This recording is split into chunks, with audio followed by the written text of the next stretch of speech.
Hello friends, welcome back to SSB Mantra. अब से मेरा जो फोकस है वो पूरा टैट पे होगा, बट उससे पहले मैं एक वीडियो बनाना चाहता हूँ जिसमें मैं कि जोहारी विंडो को थोड़ा एक्सप्लेन करूँ, बिकॉज ये बहुत ही इम्पॉर्टेंट कॉन्सेप्ट है एसएसबी के पर्सपेक्टिव से। अच्छा, उससे पहले मैं मिस्टर विकी, जिनका कमेंट आया था मेरी लास्ट वीडियो में, मैं उनको कॉन्ग्रेचुलेट करना चाहूँगा, क्योंकि देखिए, कुछ भी आपको लाइफ में अचीव करना है उससे पहले डिज़ायर होना बहुत ज़रूरी है। अगर आपके अंदर डिज़ायर नहीं है ना, तो आप नहीं कर सकते, और आपको करना भी नहीं चाहिए अगर आपके अंदर डिज़ायर नहीं है। तो ये चीज़ बहुत इंपॉर्टेंट है।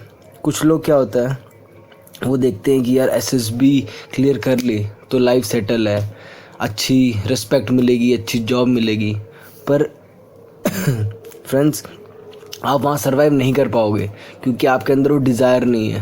सर्वाइव डिफेंस में वही कर सकता है जिसके अंदर डिज़ायर हो, जो सही में जाना चाहता हो उस फील्ड में। तो विकी, आप लगे रहो। आपने आज से न्यूज़पेपर करना स्टार्ट कर दिया होगा होपफुली, तो आप लगे रहो बस, और आपको मंजिल ज़रूर मिलेगी। बस आपको छोड़ना नहीं है, तरीका बदलो लेकिन अपना गोल चेंज मत करना। ओके, सो अब जोहारी विंडो को मैं डिस्कस करना चाहूँगा। जैसे कि आप स्क्रीन पे देख रहे होंगे एक टेबल जिसके 4 पार्ट हैं।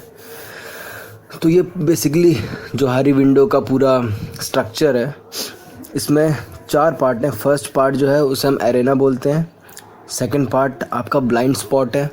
थर्ड पार्ट आपका फसाड है, and fourth part is unknown. और आप देख रहे होंगे कि कॉर्नर्स में known to self, unknown to others, known to others, ये सब लिखा हुआ है। तो इसका मतलब क्या है? अब देखिए, ये बहुत ही इम्पोर्टेंट चीज़ है, आप इसको थोड़ा समझने की कोशिश करिएगा। जो आपका पहला बॉक्स है ना, फर्स्ट बॉक्स एरेना वाला, उसमें आप देखिए known to self, known to others, means ये आपकी पर्सनैलिटी का वो पार्ट है जो आपको भी पता है और जो आपके साथ रहते हैं, जो आपके आसपास लोग हैं, उनको भी पता है। जैसे कि फॉर एग्ज़ाम्पल, आपका फ्रेंड सर्कल होगा, आपके बहुत सारे फ्रेंड्स होंगे। कुछ ऐसी ऐसी क्वालिटीज़ होती हैं हर किसी में जो बहुत ही प्रोमिनेंट होती हैं। जैसे किसी को बहुत जल्दी गुस्सा आता है, किसी को गुस्सा ही नहीं आता। तो ये चीज़ें हर कोई कैच कर लेता है, वो खुद को भी पता है और बाकी को भी पता है। तो ये चीज़ आती है आपकी फर्स्ट बॉक्स में। जो सेकेंड बॉक्स है वो है ब्लाइंड स्पॉट। ब्लाइंड स्पॉट क्यों है? क्योंकि वो खुद को नहीं पता लेकिन बाकियों को पता है। जैसे कुछ कुछ क्वालिटीज़ होती हैं जो हमें नहीं पता लेकिन हमारे फ्रेंड्स को, हमारे पेरेंट्स को, हमारे मदर ब्रदर सिस्टर को, इन सबको पता होती हैं। जैसे कई बार हमें फ्रेंड्स बोलते हैं कि यार तू बहुत इमोशनल है, पर हम बोलते हैं यार हम कहाँ इमोशनल है यार, मैं तो कभी रोता ही नहीं हूँ, मेरे को कभी आंसू ही नहीं निकलते। वो चीज़ हमें नहीं पता, पर वो चीज़ उनको दिख जाती है हमारी आँखों से, हमारी बॉडी लैंग्वेज से। तो ये होता है ब्लाइंड स्पॉट। तीसरा है फसाड। फसाड होता है known to self, unknown to others. मतलब आपको तो पता है लेकिन बाकियों को नहीं पता। अब सोचिए क्या हो सकता है कि जो आपको पता है और बाकियों को नहीं पता। ये क्या होता है? ये होते हैं आपके सीक्रेट्स जो आप छुपाते हैं, जो आप अपने पेरेंट्स से छुपाते हैं, अपने बिलव्ड वन से छुपाते हैं, जो आप अपने टीचर से छुपाते हैं, अपने फ्रेंड से छुपाते हैं। आप आज बाहर पार्टी करके आए, आपने कहीं पे जाके ड्रिंक करी, आपकी मदर का कॉल आया कि बेटा कहाँ पे हो? आप बोलते हो कि मम्मी मैं तो घर में, मैं अपने हॉस्टल के रूम में हूँ, पढ़ाई कर रहा हूँ। ये है क्या? फसाड। ठीक है, ये आपके तीसरे पार्ट में आता है। चौथा है अननोन। अननोन मीन्स ना आपको पता है ना किसी और को पता है। मीन्स आप में वो चीज़ है, आपके अंदर कुछ तो है, कुछ स्पार्क हो गया, या कुछ अच्छा बोलो या बुरा बोलो, कुछ तो है जो ना आज तक आपको पता चला ना किसी और को पता चला। ओके, सो एसएसबी के कॉन्टेक्स्ट में कौन सी ऐसी चीज़ है इन चारों में से जो आपके लिए यूज़फुल है, जो आप में होनी चाहिए? दोस्तों, जो आपका फर्स्ट एरेना है known to self, known to others, ये सबसे प्रायोरिटी में आता है। सबसे अच्छी चीज़ यही है कि आपको भी अपने बारे में पता है और दूसरे बंदे को भी पता है, चाहे वो आपकी वीकनेस क्यों ना हो। आप जैसे एसएसबी में जाते हैं, आप इंटरव्यू में बैठते हैं, आप एसडी सेल्फ डिस्क्रिप्शन आप अटेम्प्ट करते हैं, आप उसमें अपनी स्ट्रेंथ्स खूब लिखते हैं, कुछ कुछ लिखते हैं, मैंने ये किया वो किया, मैं रिस्पॉन्सिबल हुई हूँ, पर आप अपनी वीकनेस नहीं लिखते। दोस्तों ये बहुत इंपॉर्टेंट चीज़ है। अगर आपको अपनी वीकनेस पता है ना, तो वो आपकी वीकनेस नहीं है। आप थोड़ा सा इसको सोचिए, थोड़ा सा इसको अपने माइंड में एब्जॉर्ब कीजिए कि अगर आपको अपनी वीकनेसेस के बारे में पता है तो आपकी वीकनेस कैसे हो गई, क्योंकि आपको तो पता है। जैसे आपको बहुत गुस्सा आता है, ठीक है, और आपको पता है कि मुझे बहुत गुस्सा आता है, तो वो आपकी वीकनेस नहीं रही, वो आपकी स्ट्रेंथ है। क्यों? क्योंकि आपको पता है कि मुझे बहुत गुस्सा आता है। तो जहाँ आपको पता है कि यहाँ कुछ हो सकता है, यहाँ मैं गुस्सा कर सकता हूँ, वहाँ आप कंट्रोल कर लोगे, क्योंकि आपको पता है कि यार नहीं, यहाँ मैं गुस्सा कर सकता हूँ।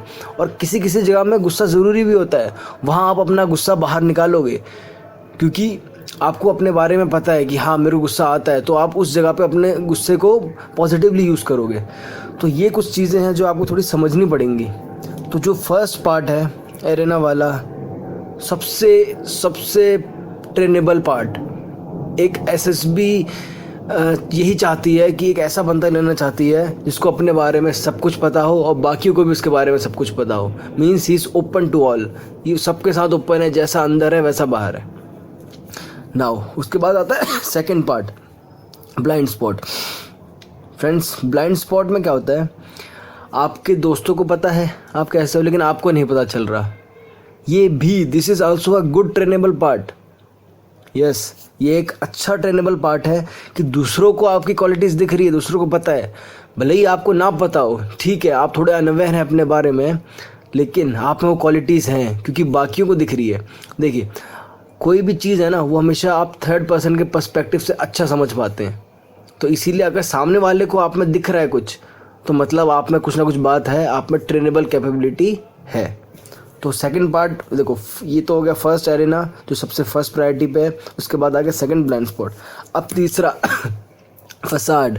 फसाड का मतलब तो आपको पता ही होगा।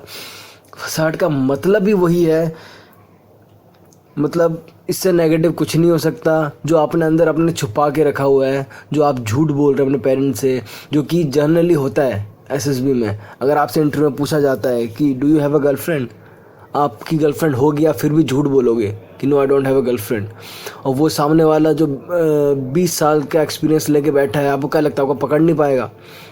एक चीज़ मैं आपको और बताना चाहूँगा, जब आप झूठ बोलते हैं ना, तो आपकी आइज़ जो है फ्लक्चुएट करती हैं, ईदर डायरेक्शन, राइट और लेफ़्ट, कुछ भी हो सकता है। वो आपकी आइज़ फ्लक्चुएट करेंगी, वो आपको पता नहीं चलेगा, आपकी बॉडी लैंग्वेज में वो दिख जाएगा कि आप झूठ बोल रहे हैं।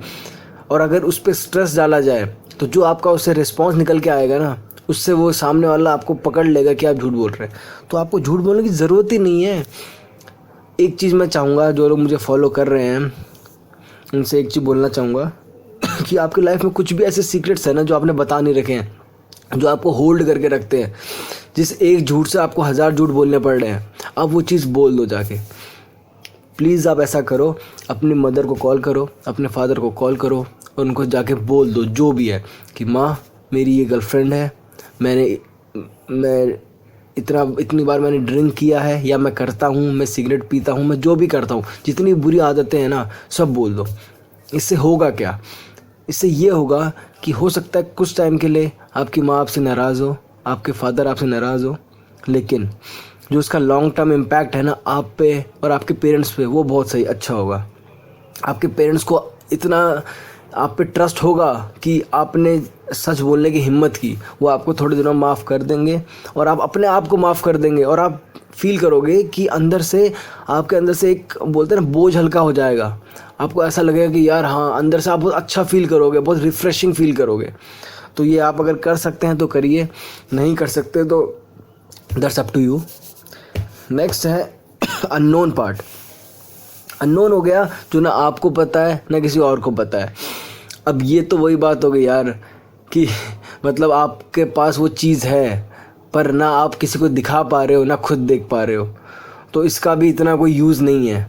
इसमें कुछ नेगेटिव नहीं है पर इसमें कुछ पॉजिटिव भी नहीं है, क्योंकि किसी को पता ही नहीं इस बारे में। तो ये है जोहारी विंडो का कॉन्सेप्ट।